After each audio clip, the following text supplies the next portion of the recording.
As a visitor to Namibia, you can stroll down the beachfront in Swakopmund or stay over in plush accommodation at the Waterberg National Park or some of the nearby guest farms. You can even camp on the exposed rocks at Shark Island near Luderitz. And many foreign and local visitors do. And for decades, you could do so without fully realizing that you were at the same time on the very terrain where some of Germany's worst colonial-era violence took place against Nama and Herero between 1904 and 1908. Violence that affected civilians and combatants alike.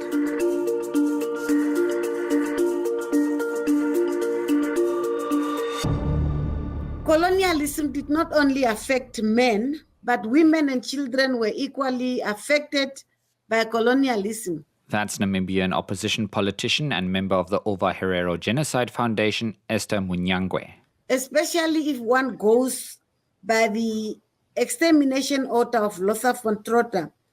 It says that I shall spare neither women nor children. But despite the horrors of the colonial regime, the memory of the victims and the places where they died is not forgotten, largely in part due to the work of generations of women keeping traditions alive and pressure for recognition of Germany's colonial past in Namibia.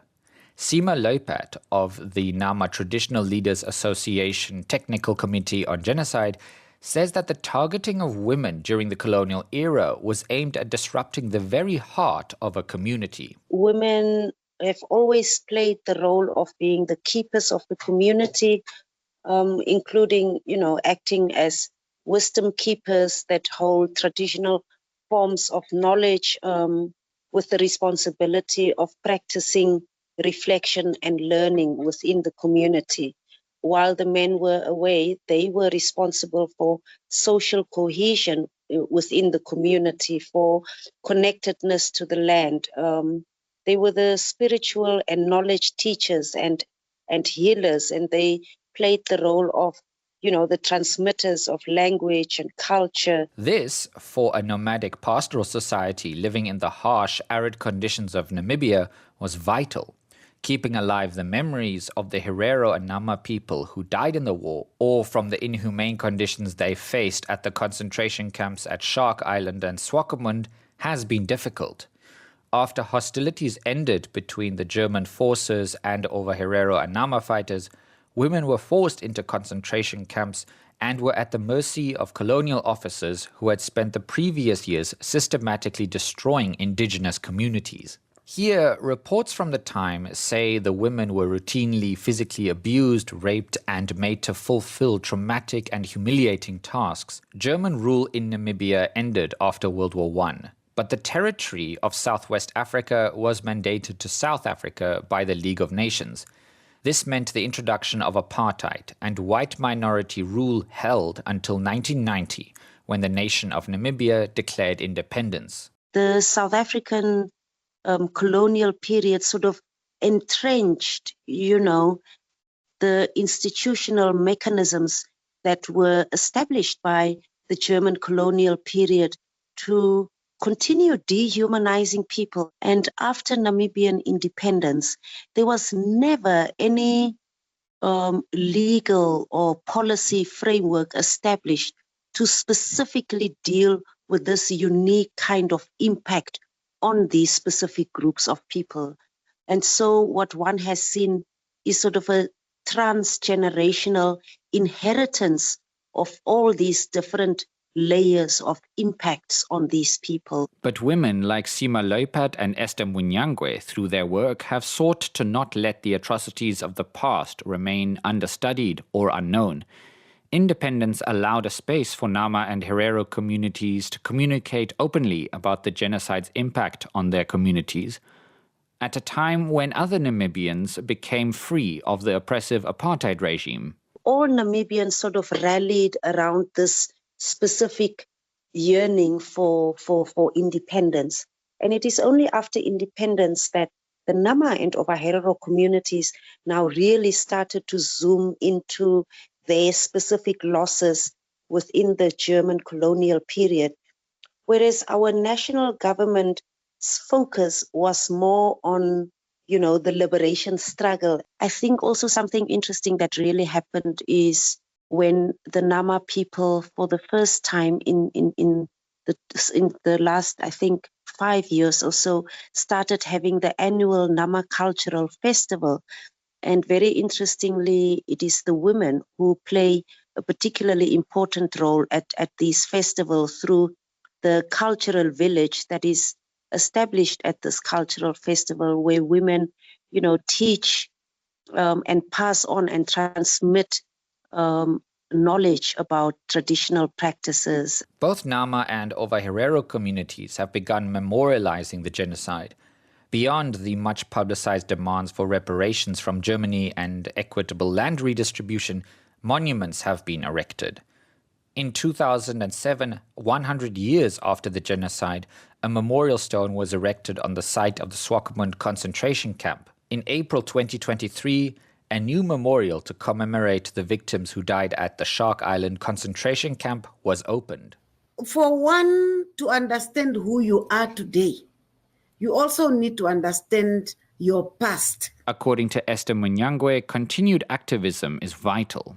So we remind ourselves, we reflect on what happened to our people in the past, because that has shaped who we are today, politically, economically, socially, and culturally. Women, and especially Black women, experience a combination of race, class, and gender oppression.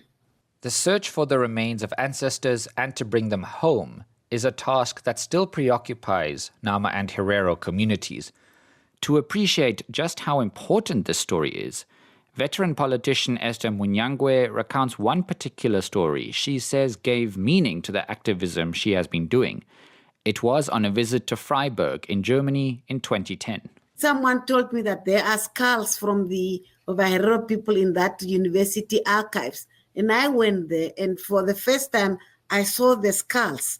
And I remember they told me that, no, the skulls are mixed up and so on. But I said, I just open one box. I want to see what is in that box. So they opened the box, and in that box, on the skull, it was written Herero. And there was an envelope in that which says Swakopmund, Southwest Africa. So then I knew that one is definitely coming from Namibia. I played a very important role because since then, I started to sensitize my community, especially the traditional leaders, not the Herero, but also the Nama traditional leaders. We approached the Namibian government, and I was part of the first group in 2011 that went to Germany to repatriate the very first human remains that were brought back to Namibia. She is also optimistic that younger people will continue activism. People like Utara Mutu, who is a feminist and politician for the Landless Peoples Movement. She is one of the youngest people ever to become a Namibian Member of Parliament. Well, as much as people are saying it happened 120 years ago, we still get to feel the aftermath of the genocide. Till today, we still have people who are mixed race because our grandmothers were raped, forcibly raped, and then we have to deal with the colorism that is within our cultures, within our tribe, deeply rooted within our tribe. There's still some form of discrimination that happens, especially if, for example, if you're mixed with German. Some people still carry German surnames. Some people still have German names. Utara says the role of her female ancestors, in fact, is what drove her into politics. We don't really understand and get a clear picture of what the women did. And that is one reason that also made me get up at such a young age, a tender age of 21, to really start fighting for social justice and to ensure that women have a face, women have an identity when it comes to the fight, not just for equality, but the fight for genocide. Again, women have fought. They are the ones who protected their children. They are the ones who ensured that my tribe gets to survive. Sima Leupert, Esther Munyangwe and Utara Mutu belonged to communities that were systematically almost wiped out by a German colonial system that was shielded from deeper scrutiny. I am a living proof of that younger generation that is fighting. So I am very optimistic of our younger generation and their political consciousness being awoken and their rights being taken back. We have a generation now that has technology at the tip of their fingers that can Google anything and find it and actually make and create stories and have issues about social justice being spread widely across between continents. The road is long as both Ova Herero and Nama communities seek what they consider a fair recognition of the colonial era violence committed under German rule. The first step has been to actively oppose the 2021 reconciliation settlement between the Namibian and German governments, where Germany is to forward $1.3 billion over 30 years in development aid to Namibia, but not directly to the affected communities. There's some challenges, yes, but however, the greater good is that this masses, the current generation that we have, are willing to fight for themselves, are willing to ensure that they take back their power. This special feature was brought to you by DW with support from the German Federal Foreign Office. I'm Kai Nebe.